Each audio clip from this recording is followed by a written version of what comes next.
Hello and welcome to the latest episode of Looks Like We Made It. I'm Issy Howell and I'm joined by Managing Director and Creative Industry Expert Chris to talk all things video marketing. We are the father and daughter who run the video production company Howell Film, and each week we will be discussing all sorts like what happens behind the scenes on our projects, getting results from your video content, how to start using video in your business, and plenty more to come. We're always up for candidly conversing about creativity. On this episode, we are discussing disruptive technology and when did video really become big. So without further ado, let's get started, and of course never miss an episode every Tuesday by giving us a follow or subscribe, as well as finding Howell Film on Instagram, Facebook, Twitter and LinkedIn. Let's go! Let's do it.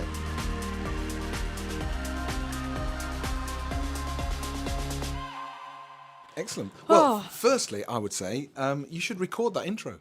Because you say it every week, and I get better at it every time. Your face has gone purple, so I get better at it. It's good. It's like it's like when opera singers train to go on the stage. Okay, so disruptive. Disruptive. Disruptive. Are we disruptive? No, but that sounds like almost like slightly negative. But I know what you mean. It's technology, I guess, that shakes things up a little bit and has really transformed the marketing world, if you will. Well, it blew it open. So smashed it open. What would you class as disruptive technology?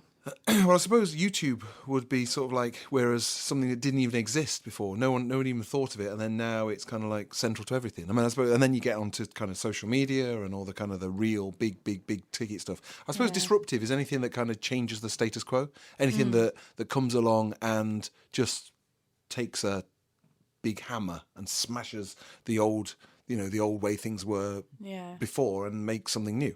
Well, I guess when it's saying as well, then when did video really become big? I guess part of that, I was thinking about the fact that, yes, things like Instagram and Facebook and all the social media platforms that we use have been around for, I don't know, just over a decade now for Instagram, I think. And then Facebook was a bit earlier. But like Instagram initially was only a photo-based platform and you couldn't put videos on it. And I remember it was quite a big moment when you could actually put videos on Instagram, and now Instagram is almost entirely a video platform. But you're looking at this as a youngster because you're jumping in instantly with Instagram and all the rest of it. I think we need to rewind way back. I think that video and, well, actually not video, but the moving image has been really important as a tool since it was invented. I think if you look at the power of, the power of the kind of like, early doors black and white films, right the way through to the power of cinema, and it was always a draw. It's just that you used to have to get off your backside and go and sit in a seat and watch it. And all people always talk about how they'd sit in the cinema, and they'd watch it. They'd watch feature after feature after feature, and the news. You got your news via the cinema, and then obviously later on when TV came into the home, these are really, really powerful tools. These are incredible changes that they're message delivering, content delivery platforms. That each incarnation of the moving image has had a dramatic impact on society, a dramatic impact on people's the way that people digest that information. So you could argue that it's almost like a natural progression, that the way that the moving image and film and video and all this sort of stuff dominates our life. It's just almost like it was almost bound to happen. Oh, I like that. That's really interesting, because I think that's the thing. It's when you look back to film in general, we remember, well, I don't remember because we didn't exist at the time, but when that train, the famous thing about the train on video that went towards the camera, and people started running away from the theatre because it was so groundbreaking. But then again, in a previous episode, when I mentioned that the first advert to ever be on TV, like an actual TV advert, was for toothpaste in 1955, is that someone seized an opportunity, and that changed the entire landscape again. I think, it's really interesting when you look at, because I've been rewatching TV from I've been rewatching Grey's Anatomy, and that started in 2003, 2004. And it's amazing that doesn't seem that long ago, but it's so dated by the fact that people just have a flip phone and some wiggly charms on their little mobile phones, and they've got pages, and you think, God, that's actually, we've come so far so quickly. It's skyrocketed. Yeah, absolutely. I mean, essentially, once Steve Jobs in 2007, I believe, put the piece of black glass in your hand, the phone part was relegated at that point. What you've actually got is a handheld computer that does. I mean, ironically, I don't think it's that they're that good at phones. in a sense. That's the thing. You know. It's bizarre how the smartphone revolution in particular is completely it's blown digital marketing into a completely different stratosphere. It puts a camera in everybody's hand, doesn't it? And that, I think that's also key. There's obviously I mentioned obviously that the moving image has been powerful for generations.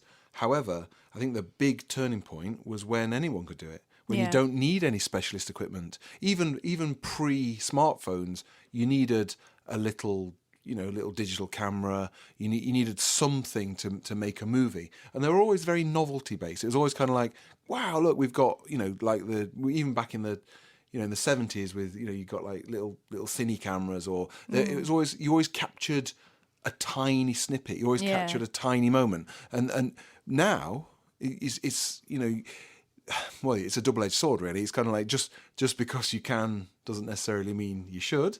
Yeah. But also it means that you can actually, whatever your creative, your creative passion is, you can make it, and it's accessible, and you can think, well, actually, I can make a film about anything. Now, I don't know whether there's merit in that. There's a lot of old dross out there, but equally, there's some incredible stuff that people make. Stuff people make on their smartphones and on sort of handheld devices.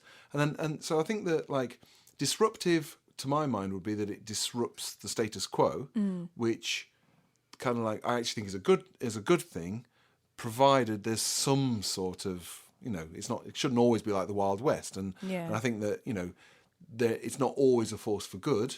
But on balance, I think that certainly the power of YouTube and putting the power back in people's own hands is something quite remarkable, and probably something that no one could ever see coming. Yeah, I mean that's the thing. It's one of those strange things. Or when you think back even to the concept of paid for platforms now, I think is quite interesting. That YouTube you can pay per month for now, and you can have so much more content, so much more stuff at your fingertips. But initially it was just, I don't know, I think it's strange how there's been a bit of a transformation. That stuff like YouTube initially was obviously around 2003, early 2000s. I remember being a little kid, and the first thing I ever watched on YouTube was you were showing us YouTube, and you were like, oh my god, this is amazing. And then we were on like a little laptop, and Mum, you said, oh, what should we put on? And Mum said, oh, put on that new Shakira video. And it was Whenever, Wherever was the first thing I ever saw on YouTube. And that really dates it all the way back. But I remember the first thing I ever saw on YouTube and thinking, God, and we were all there, and you were saying, this is it. This is the future. I think the first ever video was a guy at the zoo. I think that's like it's crazy. Some guy at the zoo seeing an elephant. But at the time it was so, because obviously we used to just like you'd burn CDs, or you'd buy everything was very tangible, and having something in front of you, it felt like the power was back in your hands. Like people actually had power to be creating content, and I think that sparked almost like a digital and a creative revolution. Yeah, well, I think the very idea of it, we're focusing on YouTube. Obviously, there are other platforms. Was that they invented? It was kind of like a good idea, they thought, but they hadn't kind of figured out how to monetize it.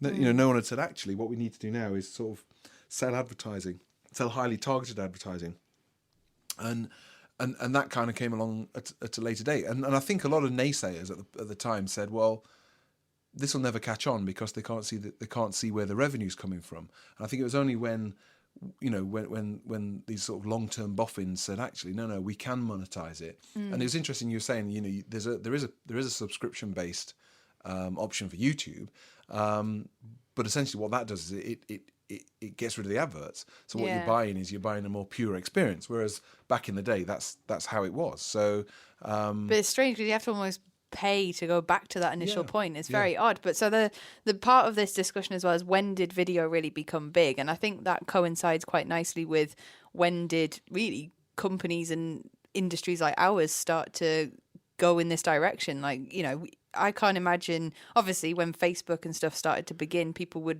you wouldn't have dedicated video marketing companies that didn't go outside the realms of TV. I think industries and companies like ours started to come out the woodwork around that time. I think it's a bandwidth revolution. I think that video. That sounds like a band. Yeah, I think that video became big. Because back in the day when the Tinterweb was first invented, you'd sit and watch one image draw itself quite, it would literally go line after line after line, and eventually you get your picture you've been waiting for. And I think as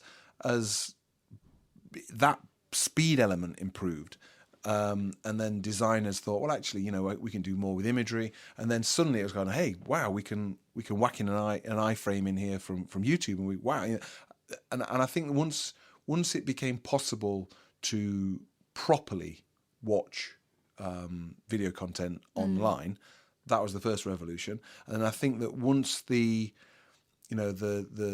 G technology for mobile phones kind of came on stream as well, point. I think that was the way that people consume video, because it used to be that even relatively recently, if there was video content, you wouldn't watch it on your phone because your supplier would have, your provider would have cost you about £1 million, and B, it just wouldn't play. It'd take forever to play. So again, that notion that it just works and you can watch stuff, and and I think I think in a sense that the revolution is keeping pace with the technology. I agree, and I think that's the really interesting thing that it's a bit like I've noticed, particularly when it comes to social media, because that's the more side that I know better, is that is the way that it almost acts a bit like stairs as it's gradually going up. So Instagram will throw in, you can use video now, not just pictures. And then it goes along like that for a little bit, and people do that and put some wacky filters on everything, and that's just how it looks. And then there's another big step up, and it's things like, oh, your videos can now last more than 30 seconds. And you go, ooh, okay, that's interesting. There's a whole other level there. And then after that, it goes up again around the pandemic, where TikTok then comes in, and Reels come in, and stories come in, and all of these extra things, where now there's about 7 or 8 different ways that you can share content on one platform, video content on one platform. And you just think, what's the next step up? Is it going to carry on like this for a bit longer? Has the pandemic meant that people can have this kind of creative homemade thing again, or where's it going to go next? That's my question.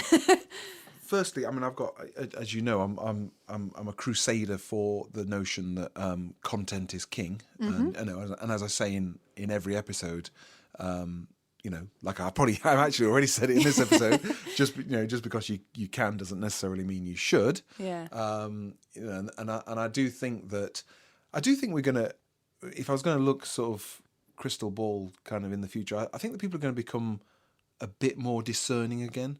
I think that I think that quality is gonna is.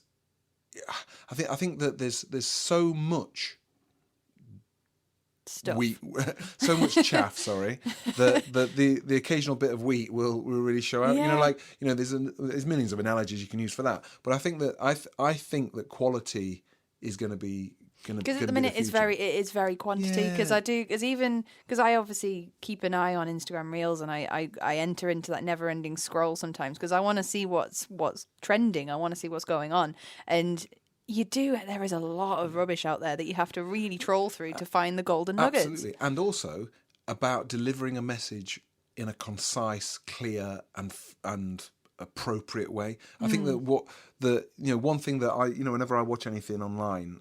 And it's perhaps not been put together by a professional video content creator, is that it's just really, really long. And people, we know, because we do it for a living, we do it commercially, that you've got to be brutal with your edits. You've got to cut like mad, and only the prize stuff makes the grade. And I think you can still massively tell the stuff that's been put together by not necessarily professionals, but certainly people who understand the importance of the edit. And then there are other stuff where the video, the production values are good, the people producing it, you think, wow, that is incredible that you're making that in your own home or whatever. But ultimately there's always that fallback where you think, oh my God, get a move on, man.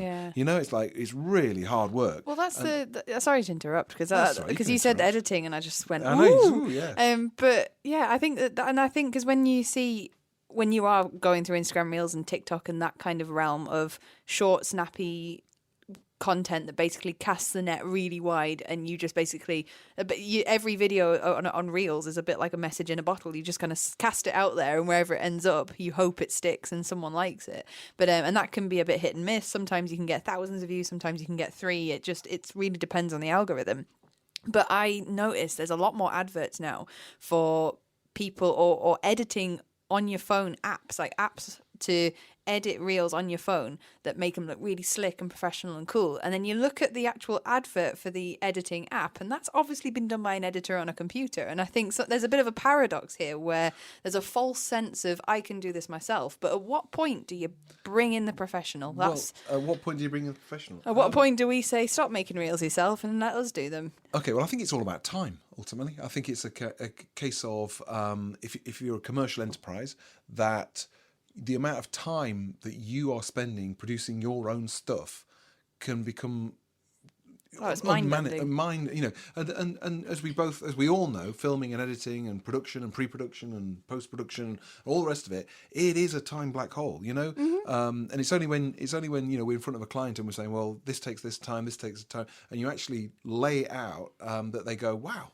that is quite a big deal. And anybody who's tried to make anything themselves, I advise everyone to try and make stuff themselves, because it's a great thing to do. To do it properly. It takes time. It's time hungry. This is a machine that burns time. It's only when you've done it a lot. Like editing is obviously something that I've done for years, and it's something that I know now by doing it for years what takes longer, what does take time, how you end up in that time black hole. So what we're saying here basically is that, from a commercial perspective, if you're a business, large or small, there's a tipping point where doing it yourself, you either don't deliver the standard of message in terms of the look, the feel, and the consistency, because that's another important thing. Well, that's it. It probably looks easier. Well, it probably looks easy and simple and straightforward because it's been done by a professional who knows what they're doing.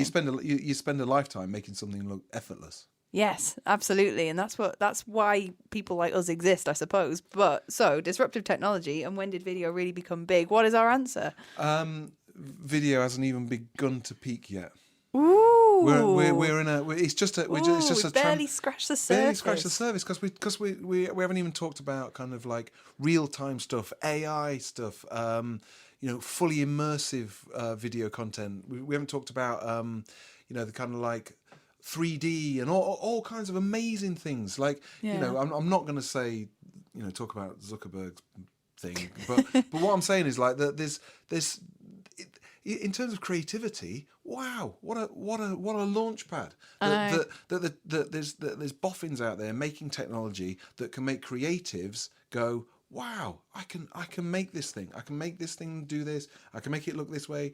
Like that, the incredible work with VR and immersive, immersive video. It's brilliant. And then, you're getting into the realms of like, what's real, what's not. Yeah, it's becoming very space age. But that's the thing. It's almost like I do feel space like age. it's so space age. I'm 95.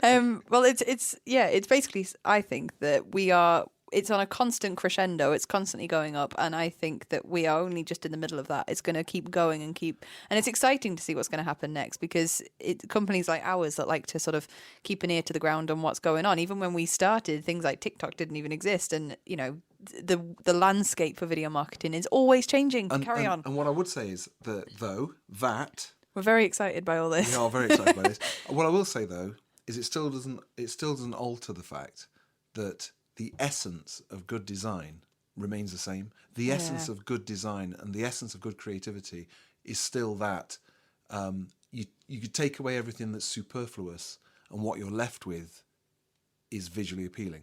The essence of good design is not what you add. It's what you don't add. It's that kind of clean lines, clean message. There's a purity to good design and good creativity that is lost on people who haven't got it. And I don't mean that in an arrogant way. It's not, you can't rely 100% on technology as well.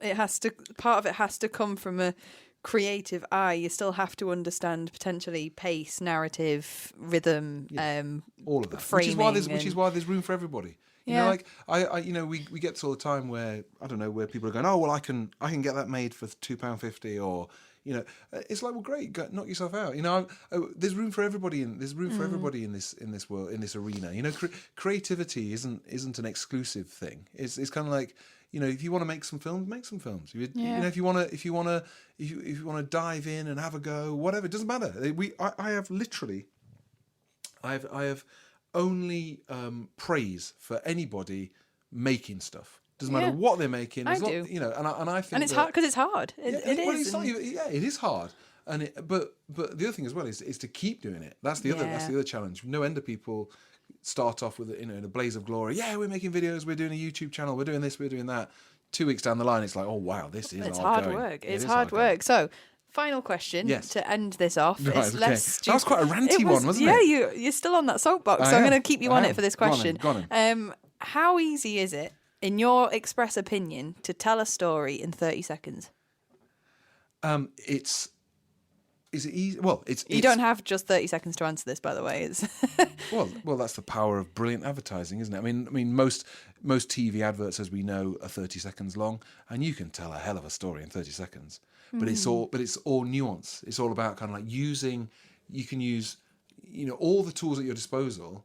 You can use to build the narrative. So it's not just about, you know, you can actually create characters. You can use the power of music. You can use the power of visual aids, text, you know, a look. One look from a child can instantly evoke scores of emotions, and that's what humans. You know, there's a psychology to it, but you can tell an amazing story. Just look at some of the brilliant adverts that are out there in 30 seconds. Yeah. So you can. Excellent. Well, that's good to know, because, you know, that's just purely out of interest, because a lot of things on social media now, a lot of content people are creating, you've only got a limit of 30 seconds, even down to TV advertising, down to TikTok and stuff. There's sometimes quite tight limits to what you can create. So that's an interesting point. So what you should do, you can even create a cliffhanger. You can create in 30 seconds. You can create something that leaves them wanting more. With an EastEnders do at the end. Maybe not, but leave them wanting more. Fabulous. Well, I'm going to leave our audience wanting more now. So I'm going to round this episode off by saying thank you for listening to this episode. If you are listening on Apple Music or Apple Podcasts, please leave us a rate and review. And if you want to listen to more of our Looks Like We Made It podcast, then please go to www.howellfilm.co.uk or listen to us wherever you're getting your podcast or where you're listening to it right now. So you can also find us on Instagram, Facebook, Twitter and LinkedIn, and we will see you next week. See you. Bye.